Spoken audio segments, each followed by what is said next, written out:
105 নং কামানডাঙ্গা গাঁও পঞ্চায়তৰ 3 নং কুকিলাডাঙ্গা ৱাৰ্ডৰ প্ৰাৰ্থী শাহিনা বেগমৰ বৃহৎ জয়লাভ জয়ৰ পিছতে আনন্দ উল্লাসত ফাটি পৰিছে সমৰ্থকসকলে। কামানডাঙ্গা গাঁও পঞ্চায়তৰ ভিতৰত সদস্যপদৰ সৰ্বাধিক ভোটত জয়লাভ কৰা প্ৰাৰ্থী শাহিনা বেগমৰ জয়লাভৰ পিছতে প্ৰাৰ্থী শাহিনা বেগমৰ ঘৰত সমৰ্থকসকলে আয়োজন কৰিছে ভোজৰ। গাঁৱৰ সৰ্বসাধাৰণ ভোটাৰ ৰাইজে আনন্দ প্ৰকাশৰ উপায় হিচাপে একত্ৰিত হৈ সমূহীয়া ভোজৰ ব্যৱস্থা কৰিছে।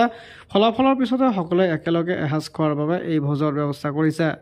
জয়লাভৰ পিছতে কুকিলাডাঙ্গা গাঁৱৰ ভোটাৰ ৰাইজক আন্তৰিক ধন্যবাদ জ্ঞাপন কৰে প্ৰাৰ্থীগৰাকী।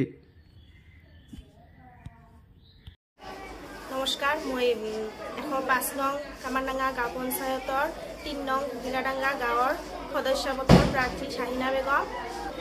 মই কালি বিপুল ভোটত জয়ী লাভ কৰিছোঁ, তাৰ কাৰণে মই বহুত আনন্দিত।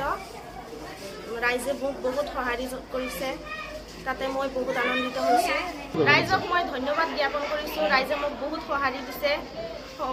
আমাৰ গাঁৱৰ ৰাইজে সকলোবোৰ ৰাইজে আমাক বহুত সঁহাৰি কৰিছে, সেইকাৰণে মই বিপুল ভোটত জয়ী লাভ কৰিছোঁ, তাতে মই বহুত আনন্দিত।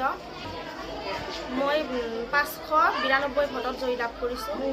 মই ৰাইজৰ যিখিনি কৰণীয় আছে, বাট পথৰ সমস্যা, মানুহৰ ঘৰ দুৱাৰৰ শৌচাগাৰৰ সমস্যা যিবোৰ আছে, মই সমাধান কৰাৰ চেষ্টা কৰিম। আৰু আজি আমাৰ ঘৰত ৰাইজে সৰু এটা আয়োজন কৰিছে, এসাঁজ চবেই মিলি খোৱাৰ কাৰণে।